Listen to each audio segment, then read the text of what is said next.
Dear viewers, when Senator COOMES came to Kenya 3 days after William Samoei Ruto was pronounced the president-elect, there were a lot of eyebrows, and many people termed that as a strange turn of events, and the speed with which the senator was sent here to Kenya shocked the people of the opposition, the Azimio One Kenya Alliance. So the recent happenings regarding the China Square Mall, some people have been trying to link it or relate it to that visit by the US Senator.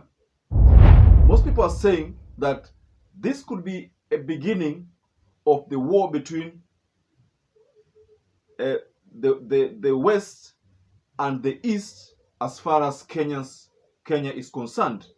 I remember William Ruto did say that everybody is going to pay tax regardless of who you are. And therefore, that talks about the fair treatment that Kenya will be giving its citizens. And here you have businesses from China that are now subjected to ill treatment by the same government that has promised fair treatment.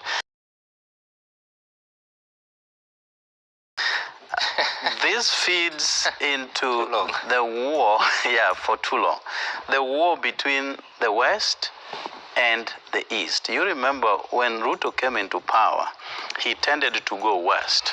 Kibaki, the former President Kibaki, and may his soul rest in peace, and Uhuru Kenyatta tended to do more with the East, and that is China. And that is how SGR came into being, the China Square. You see Chinese all over town doing all sorts of businesses.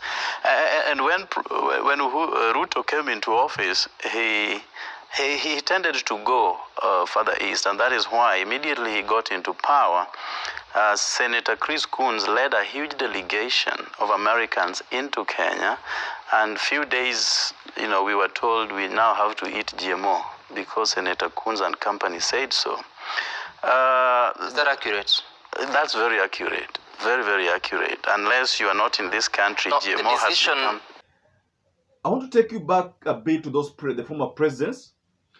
With the case of President Moi, we cannot tell much whether he was pro-US or pro-East, but most of the time we found that most of the trips that Moi used to make were for the West. So we can as well say that Moi was pro-West. When Kibaki came to power, Kibaki changed the narrative and it was all about the East. I think that's the time now you saw the introduction of border borders, tuk-tuks and the like. And that time also smartphones. Kenya started enjoying the smartphones, cheap smartphones, things that were very difficult to acquire during the Moi's era. When Uhuru Muigai Kenyatta came to power, Uhuru continued the narrative of the Chinese. Back then, even Ruto had the same support for the Chinese. But in the second term of Uhuru Muigai Kenyatta, William Samoei Ruto became pro-West. Now, literally all his campaigns were based on the West. And most of the time when Raila Amolo Odinga toured the East, they would talk bad about those trips. And that already indicated to most Kenyans that William Ruto was not pro-East. We've noticed that the demonstrators were calling for Rigathi Gachagua to, probably they wanted Rigathi Gachagua to come out and talk about this issue.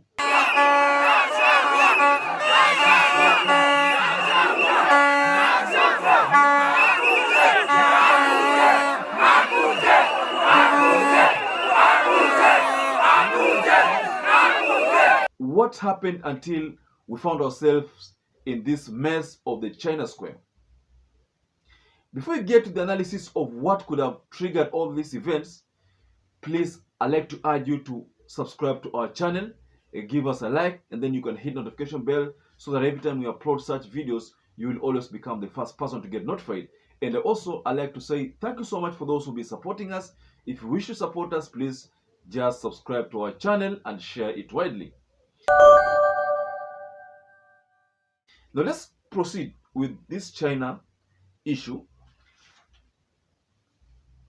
There are a couple of points that I'd like to address in this issue. The first is regarding the demonstrations. Second is Korea's statement. The third is CS for Foreign Affairs, that is Korir Singoei statement. Then we have Wu Peng, the Director of African Affairs. Then we'll have the reality of the matter. So those are going to form the basis of our today's analysis. Now let's head on to Korea's statement.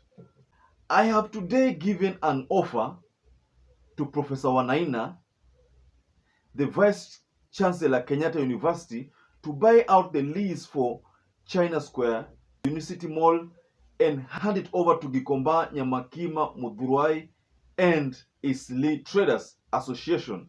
We welcome Chinese investors to Kenya, but as manufacturers, not traders. What Moses Kuria is basically trying to say, Chinese cannot be traders here in Kenya, but they can put their factories to manufacture so that the traders in Kenya can acquire those items and sell them locally. The bone of contention here, ladies and gentlemen, is that the items within China Square were found to be cheaper than what traders outside sell. I can only say that maybe Chinese are putting prices which are legit, but the people of Kenya who get products from Chinese or from China are the ones who are taking Kenyans for a ride by putting very high prices so that they can make huge kills with their sales. So in a direct tackle on this, CCS Korir Singoi said, he sent us a tweet to respond to what Moses Kuria said, that no lawful investment actor, irrespective of their nationality, should be apprehensive because the country's investment regime is non-arbitrary and non-discriminatory. Ladies and gentlemen, those are some of the tweets that I sampled for this analysis. I started off by saying that meeting in Kenya by Senator COOMES could have sparked this move, and then there could have been something that was happening behind the scenes, something that we Kenyans did not know about. Maybe there were some plans or some agreements between the players back then, the players within the Kenya Kwanza and the US government. Probably, what we've noted lately is that China and the US have not been on the same page, and we've seen the president of China and the president of US probably trying to trade some war, some verbal wars sometimes, and we also saw Chinese literally support Russian invasion of Ukraine, a thing that has not sat well with the US government. And I don't see a good ending for this war. And I think something should be done, and Moses Kuria should just withhold his statement. We know in Kenya there are Indians who are manufacturers, but in Kenya there are Indians who are traders. Now, if you say Chinese cannot become traders, they can only become manufacturers, then you're likely going to say even Indians should do the same, or maybe US should do the same. They should just manufacture and not sell. They should not have, like hotels here in Kenya, should not have wholesale. They should not have, supermarket. They're not supposed to have malls. Mind you, the China Square has created close to 800 jobs for Kenyan employees, for Kenyan citizens. So this move to close that facility is going to render 700 or 800 Kenyan citizens jobless at a time when the economy is so difficult. So how are these people going to raise their basic day-to-day needs? That is something that Moses Kuria ought to have understood first before making those unfortunate remarks. What we are convinced about is that the government is going to bed with the US, and the government is being used by the US to fight the US-China war. Ladies and gentlemen, kindly give us what your take is below the comment section. I'd like to urge you to stay safe and stay blessed until we catch up again in our next analysis.